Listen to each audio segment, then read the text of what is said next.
안녕하십니까. 염블리의 비밀노트 시작합니다. 이베스트 투자증권 염성환 이사님 나오셨습니다. 어서 오십시오. 네, 안녕하세요.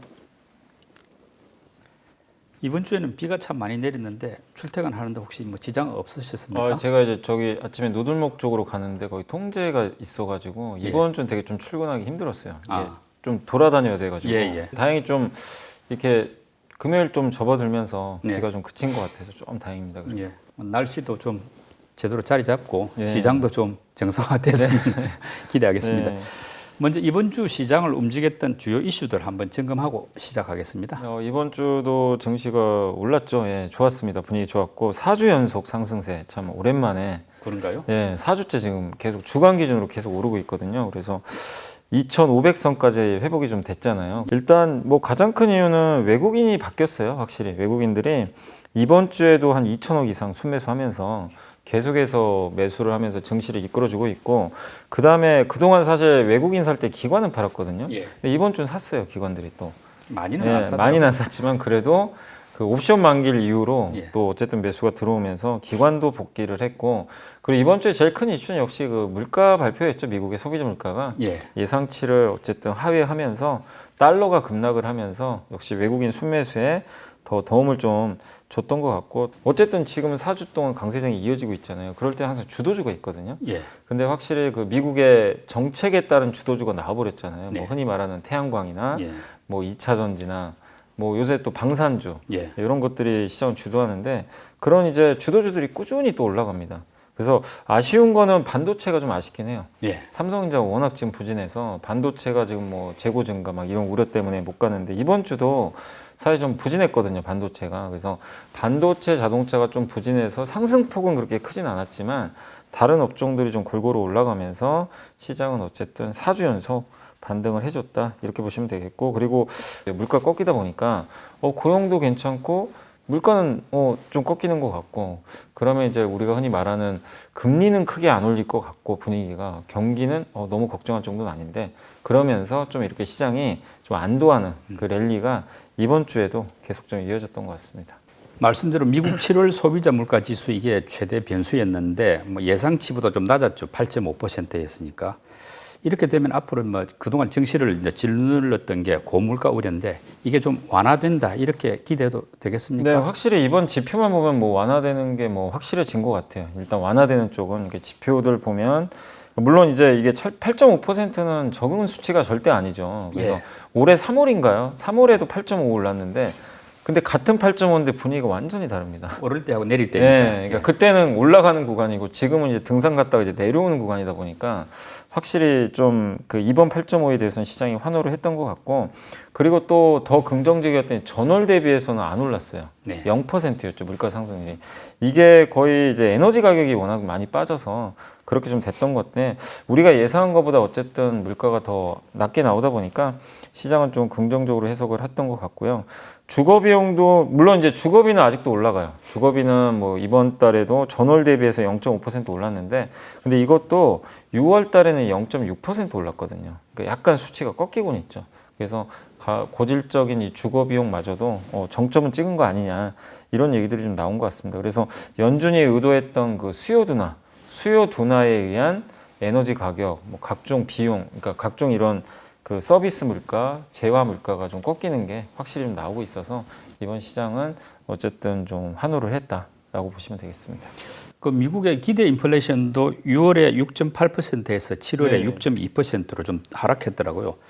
그러다 보니까 이제 연준의 긴축이 완화되지 않을까 하는 이제 기대감들이 나오고 있는데, 현재 시장의 뭐 예측이랄까 전망은 어떻습니까? 이게 어쨌든 바뀌었어요. 원래는 75bp, 0.75% 인상 확률이 훨씬 높았죠. 9월 FOMC 말씀이죠. 9월 FOMC가. 그래서 연준의 긴축이 어쨌든 자이언트 스텝이 훨씬 높았는데, 그 물가지표 발표하고 나서 완전히 바뀌어버렸습니다. 그래서 지금은 75bp 인상 확률이 38.5까지 떨어졌고 50bp가 61.5인데, 근데 이거는 사실 어떻게 될지 모르겠어요. 이번에 그 발표하고 나서도 찰스 에반스 시카고 연방은행 총재가 뭐라고 했냐면, 낮아진 수치는 긍정적이지만 너무 높아 기뻐할 수가 아직은 없다. 그러니까 레벨은 높다. 그렇기 때문에 내년까지 금리 인상은 계속 해야 된다, 이렇게 또 그 얘기를 했고, 지금 시장이 자꾸만 또 흥분할까 봐 약간은 좀 한 번씩 밟아주는 것 같아요. 지금 제가 느끼기에도 너무 오버하지 마라. 약간 이런 좀 느낌인데, 근데 그때 가봐야 되죠. 그때 그러니까 9월이니까 좀 남았으니까 한 달 이상 남았죠. 그때 만약에 그러니까 예를 들면 원자재 가격만 크게 안 오르면 제가 봤을 때는 50pp가 확률이 높은 것 같아요. 근데 그때 혹시라도 무슨 변수가 생겨서 원자재 가격이 뭐 유럽에 또 천연가스 문제 생기거나 이러면 75pp로 갈 수도 있습니다. 그래서 일단 지금은 50pp 확률에 우리가 좀 더 높다고 생각은 하지만 75bp 확률을 배제해서는 좀 안 될 거는 같아요. 그 이번에 미국의 인플레이션 감축법이 이제 의회 통과되면서 뭐 전기차 또 2차 전지 같은 이런 신재생 에너지주에 영향이 컸는데 이 보니까 이제 미국 시장이 더 열린다는 점에서는 우리한테 호재가 되고 있습니다만 또 중국 규제 문제 이게 부담도 되고 있지 않습니까? 어떤가요? 이게 중국산 소재를 이제 규제하는 건데 사실 이게 여기 법안에도 정확히 보면 중국인지는 몰라요. 특정 국가를 명시한 건 아니에요. 근데 미국의 자의적 판단에 의해서 결정이 될 것 같더라고요. 딱 보니까. 근데 누가 봐도 중국이죠, 사실은. 딱 봐도. 근데 제일 문제가 이제 제일 우려되는 것 중에 하나가 중국산 소재 비중이 너무나 막대하단 말이에요, 지금.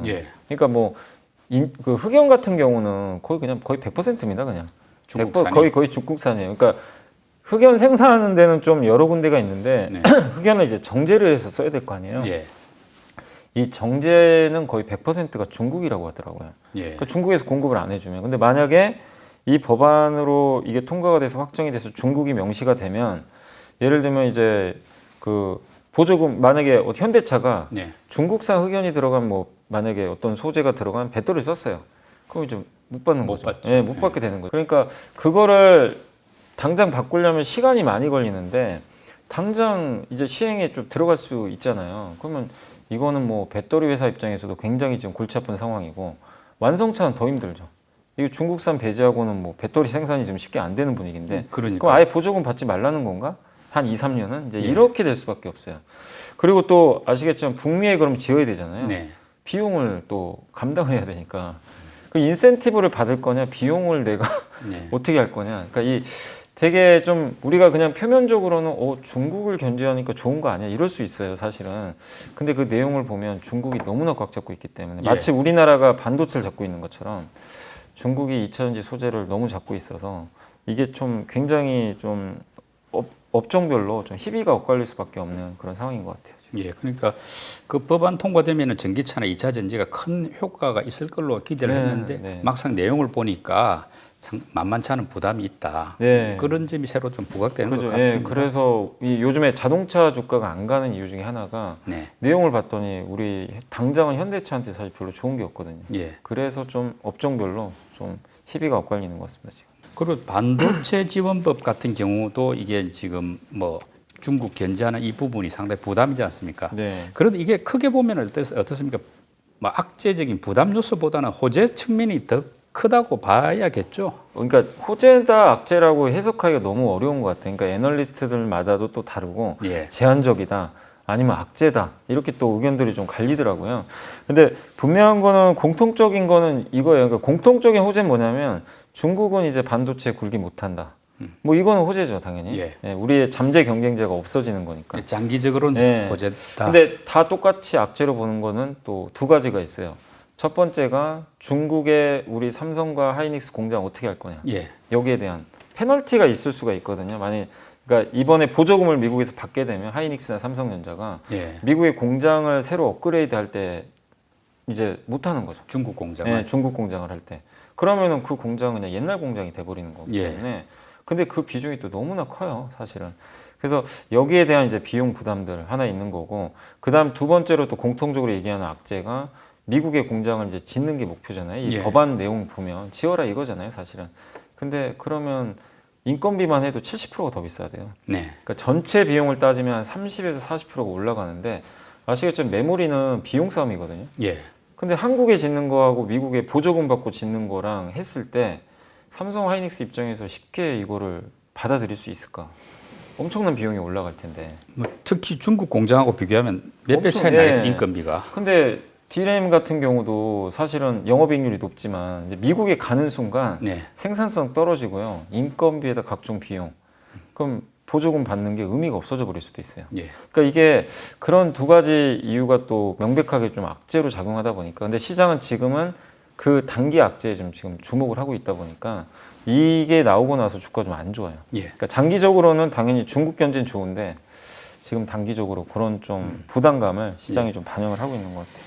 이번 주에 외국인들이 많이 매수한 종목 한번 살펴봐 주시죠. 네, 이번 주에는 LG에너지솔루션 제일 많이 샀고요. 1,608억 샀고 현대차를 1,105억 그리고 삼성 SDI를 828억 CJ제일제당을 625억 셀트리온을 614억 포스코 케미칼을 508억 두산 에너빌리티를 462억 기아를 448억 LG전자를 388억 포스코홀딩스를 330억 정도 매수를 했습니다. 기관들은 이번 주에 어떤 종목을 많이 매수했습니까? 기관은 이번 주에 셀트리온 619억 정도 가장 많이 샀고요.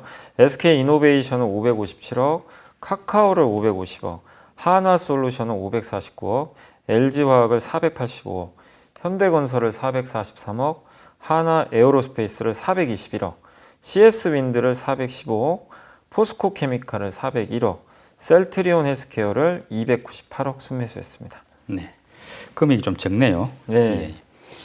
이번 주에 개인들이 많이 담은 매수 종목도 한번 챙겨봐 주시죠. 네, 개인 투자자분들은 이번 주에 또 삼성전자를 좀 많이 샀어요. 빠지다 보니까 6,451억으로 가장 많이 샀고요. 두 번째 역시 반도체입니다. SK하이닉스 2,355억, 삼성전기를 802억, 삼성전자 우선주를 623억, LG이노텍을 563억, 한국항공우주를 541억, 에코프로비엠을 419억, SKC를 364억, 네이버를 349억, 동진세미컴을 327억 순매수했습니다. 그 요즘 개인 투자자들이 주가 하락에 이제 베팅하는 인버스죠. 네. 또 뭐 인버스 2배 곱버스 이런 걸 많이 이제 매수한다 이런 기사들이 있던데 이 괜찮을까요? 최근 한 달간 사실 뭐 이게 보니까 개인 투자분들이 곧버스를 정말 많이 사셨더라고요, 실제로. 예. 그래서 코덱스 200 선물 인버스 이게 2배짜리인데 이걸 이제 흔히 곧버스라고 하죠. 예. 지수가 1% 빠지면 2% 오르는 거죠, 반대로 지수랑. 예. 그래서 지수 하락에 사실은 이제 베팅하는 그런 상품이라고 보시면 좋겠는데 요거를 거의 한 달 동안 1,750억이나 순매수를 했고 그러니까 이번 최근 한 달간 개인 순매수 1위가 이 곧버스예요. 예. 곧버스고 2위가 하이닉스입니다. 그러니까 굉장히 지수 하락 쪽을 좀 염두에 두시고 많이들 좀 사셨던 것 같고 또 코스닥을 역추종하는 코스닥 인버스 상품도 있거든요. 이것도 875억이나 사가지고 그 순매수 8위를 기록했습니다. 그러니까 개인 투자분들은 종목보다 종목도 사시긴 사시는데 예. 일단은 지금 좀 시장이 올라오다 보니까 이것도 다시 쌍바닥직으로 가겠다. 약간 이렇게 예측을 좀 하시는 것 같아요. 아직은 뭐 베어마켓 랠리 아니야? 그러면서 하락 쪽을 좀 베팅을 굉장히 좀 강하게 하고 계신 것 같은데 당부드리고 싶은 건 그럼 누구도 못 맞춰요. 예. 지수를 어떻게 사실 맞추겠고 그러니까 2,600 간다, 700 간다, 300 간다 그거보다도 그런 좀 방향성의 베팅보다는 만약 인버스를 하신다면 시장이 조금 불안한데 나는 그 주식은 팔기 싫고 예. 좀 해지는 하고 싶다. 빠질 때 좀 손실 보는 건 싫다. 근데 주식 팔기는 싫다. 약간 이제 그런 해지 차원에서는 괜찮아요. 뭐 인버스 일부. 근데 곧버스는 2배니까 이건 굉장히 투기적인 거거든요. 그래서 되도록이면 인버스는 그냥 해지로 한 배짜리를 그냥 내가 좀 방어 차원에서 하시는 게 좋지. 2배는 그냥 이거는 사실상 제가 봤을 때는 약간 도박이에요. 어떻게 보면은 예, 맞춰야 되잖아요. 내가 예. 지수를. 그러니까 이게 주사위 던져서 뭐 맞춰야 되는 거랑 똑같은 게임이기 때문에 그런 투자는 저는 좀 개인적으로 지양하시는 게 좀 맞지 않나 생각은 합니다. 예. 이번 주에 상승한 업종도 한번 정리해 주시죠. 네, 이번 주에는 저비용 항공사가 제일 많이 올랐습니다. LCC라 그러죠. 네. 17.88% 올랐고요. 면역 항암제가 12.4%, 조선 기자재 업종이 8.7%, 풍력 관련주가 6.99%, 원전주가 5.94%, 철강주가 5.85%, 폐배터리 관련주가 5.47%, 2차 전지 관련주가 5.45%, 그리고 종합상사죠. 5.26%, 건설 대표주가 4.86% 정도, 4.88% 상승했습니다. 네. 이렇게 상승한 업종들 가운데서 또 이런 상승세가 당분간 더 지속될 것 같다. 이렇게 보이는 분야는 어느 쪽입니까? 확실히 뭐 이번 주에는 그 정책 수혜주들이 확실히 많이 오른 것 같긴 한데 이번 주에도 아마 그 요즘에 제일 센 섹터 중에는 건설주들이 좀 세요. 그러니까 사우디 왕세자 뭐 방한한다, 뭐 이런 얘기들 나오고 원전 수주할 것 같다.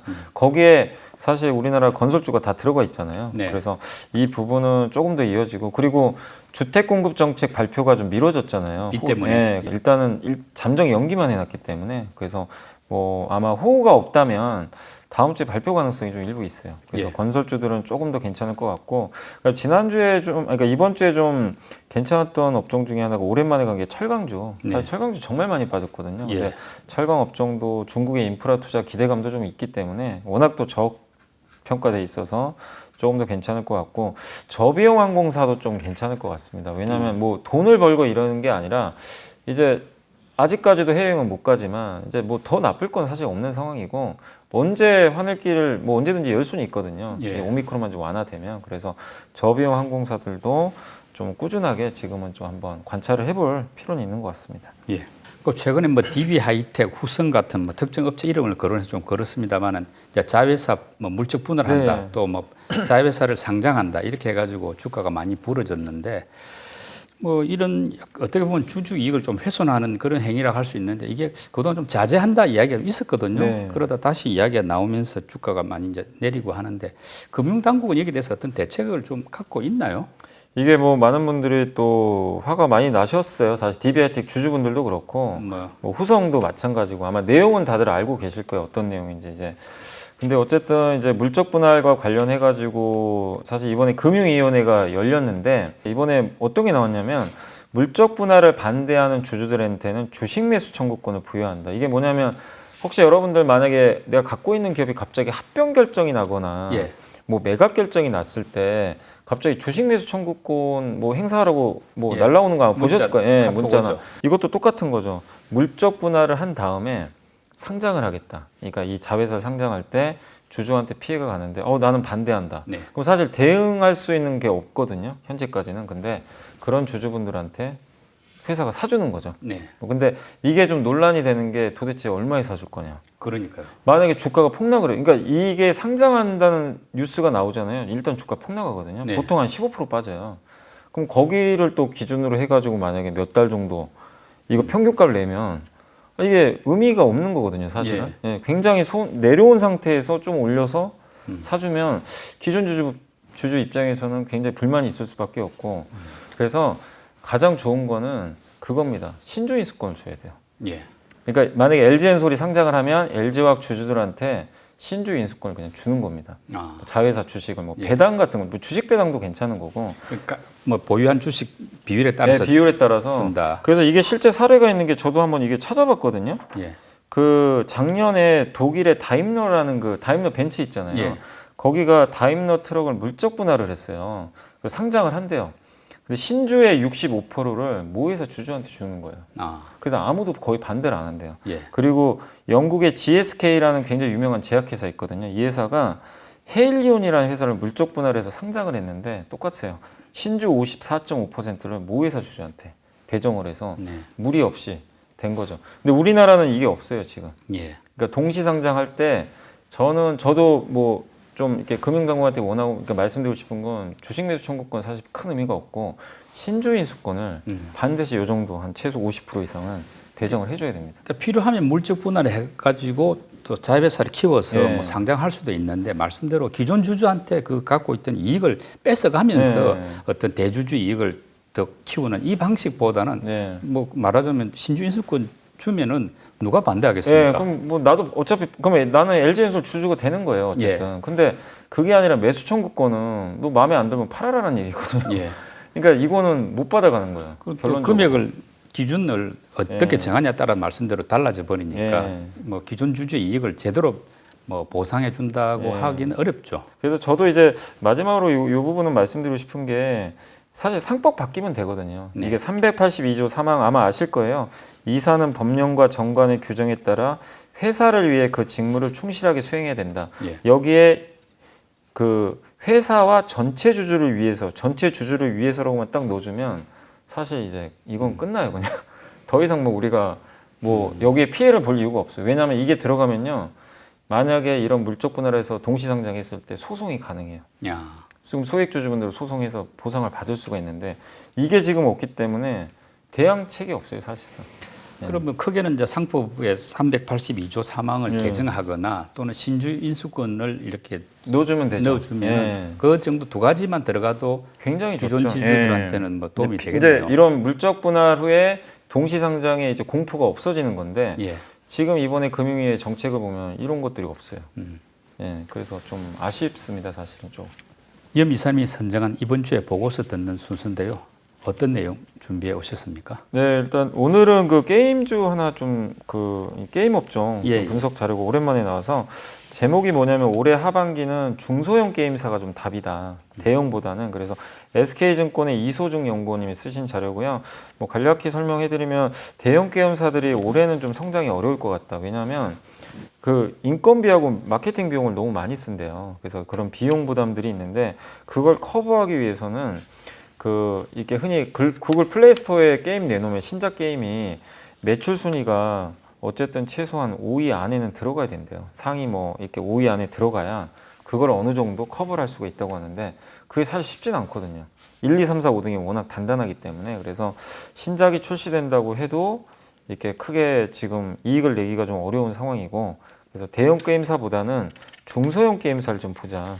그런 내용이고 중소형 게임사가 왜 더 괜찮냐면 신작을 냈는데 일매출이 1억 원 이상만 발생을 해도요 이익 성장이 가능하대요. 그러니까 이쪽 그 대형 게임사는 일매출이 평균적으로 7억은 나와야 된대요. 근데 중소형은 뭐 왜냐면 비용 자체가 작으니까 그래서 1억만 돼도 충분히 좀 좋을 수 있고 그리고 대형 게임사들이 하반기 전략이 콘솔 게임 있죠. 뭐 플레이스테이션이나 PC 이쪽에 좀 많이 집중된대요. 모바일 게임에서 좀 경쟁이 좀 약화되는 거죠. 그럼 중소형 게임사들 중에 모바일 게임을 하반기에 내놓는 거는 경쟁 강도가 완화되니까 좀 더 유리할 수 있다. 이런 것들이 좀 하나 나와 있고 또 거기다가 신작 모멘텀도 많다고 합니다. 그래서 기업들만 여기 나와 있는 기업들은요. 컴투스 홀딩스, 네오이즈가 탑픽입니다. 두 개가 탑픽이고 모비릭스, 룽투코리아, 미투젠, 조이시티, 위메이드 플레이 이런 기업들이 이제 관심 종목으로 보고서가 써 있으니까 한번 여러분들이 요새 뭐 게임주들 워낙 뭐 오르락 내리고 하는데 좀 부진하지만 한번 참고하시면 좋겠고 그리고 이슈로는 중국 판호는 좀 기대하기는 좀 어렵다고 하더라고요. 아직까지는 중국이 워낙 좀 정책적으로 그런 게 있어서 그렇고 게임 규제를 하고 있죠. 아직도 강하고 그 다음에 그 작년에 한참 유행했던 게 그 P2E 게임 있잖아요. 그리고 NFT 게임 위메이드가 한번 흥행을 했었죠. 근데 그게 규제가 좀 완화되면 게임주한테 좋은데 지금 트렌드 우리 한국은 사실상 안 되고요. 글로벌적으로도 좀 규제가 오히려 강화되고 있대요. 조금씩. 그래서 이런 부분들도 약간 게임주한테는 좀 리스크가 일부 있을 수는 있다. 그래서 이런 거 좀 이런 환경 부분들을 생각하시면서 대형 게임사보다는 신작 모멘텀을 갖고 있는 좀 가벼운 중소형 게임사를 좀 보자. 라는 게 이 보고서의 좀 내용이니까 좀 참고를 하시면 좋을 것 같습니다. 이번 주 증시에서도 좀 주목해 볼 만한 업종들이 있을 텐데 어떤 쪽입니까? 뭐 지난주에 너무 좀 올라갔던 업종을 좀 보는 것보다는 조금 소외받았던 것 중에서는